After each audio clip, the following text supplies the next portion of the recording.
Welcome to Not So New News, where we discover what is hidden in newspapers from 100 years ago.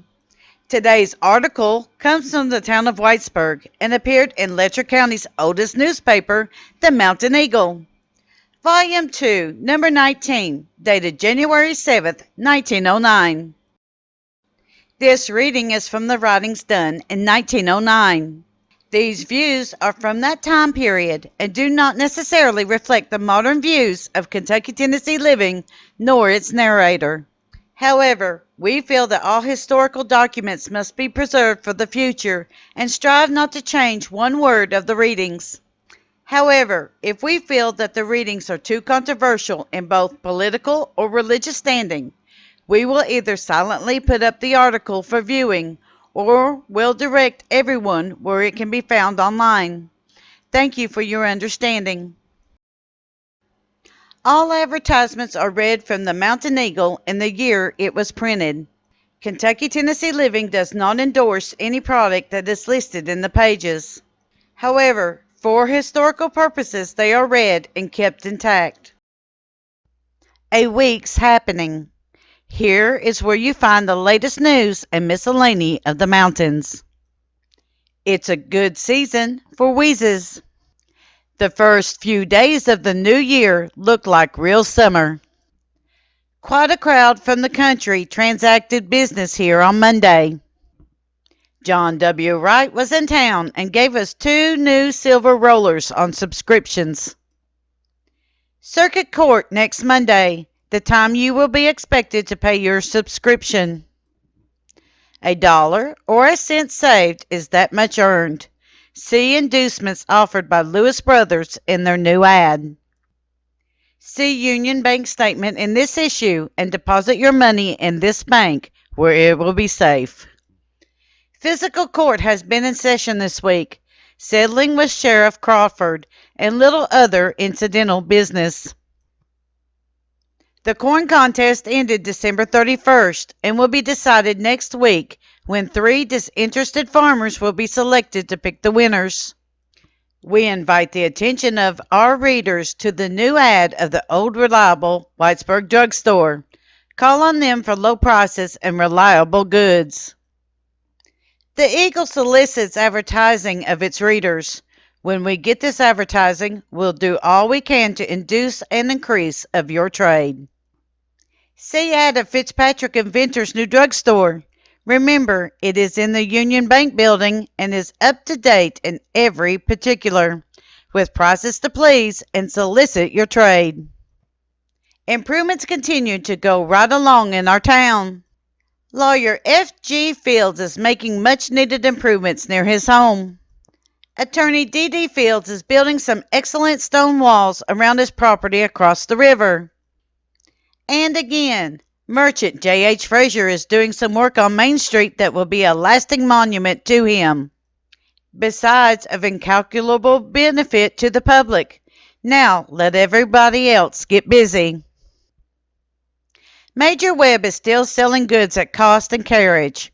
Such things only come occasionally, and it is up to you to take advantage of them. See ad, page 4. Counting the latest. Read the weekly short story on the last page of the Eagle. We are indebted to our ma-in-law for a big bait of parsnips. Quote, if you feel a little sick, unquote, see Doc Eddie, the pill pounder at new drugstore. Miss Maine Perry returned from Big Stone Gap and resumed her duties as a music teacher.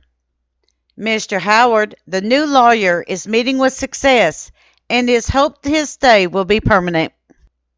See Buckbee's and Great Northern Seed Company's ad, and order your seed from them. Write for catalog. Mrs. Nervesta Fields sends the Eagle to her son, Grant Stamper, who is attending school at Berea College. You can get seasonable postcards at the Eagle office cheaper than anywhere else in town. Call to see our stock. My friend, do you read the home circle on the front page of the Eagle? Sit right down and read it carefully now. B. Chargas, who shot and killed his father at Jackson last summer and who had a mistrial at Irvine recently, has been released on $25,000 bond. What do you think of putting out a small tobacco crop this spring? Suppose we arrive at some definite conclusion about it during the week of court. If your article is worth printing, it will appear soon as space permits. Don't get impatient. Remember, there are no less than a dozen good articles in waiting. A little boy wrote this in his diary, quote, "It rained today," unquote. Quote, "My sweetheart was here today," unquote. Quote, "My mother's turkey hen and my rooster had a fight, and that's all I done," unquote. John M. Fields has served his connection with Ira Fields and Company and will move to his farm on Line Fork. We regret to give John up, as he certainly is one of our best citizens. See his request on page 2. Remember, the county election comes off this year. Have you announced? $5 down is the price, and it won't be any less. Call at court. Quote, "My young sister," unquote, writes Miss Mary Hudson of Eastman, Mississippi, quote, "took my advice, which was to take Carduli. She was staying with me and was in terrible misery, but Carduli helped her at once. Take Carduli, it will help you."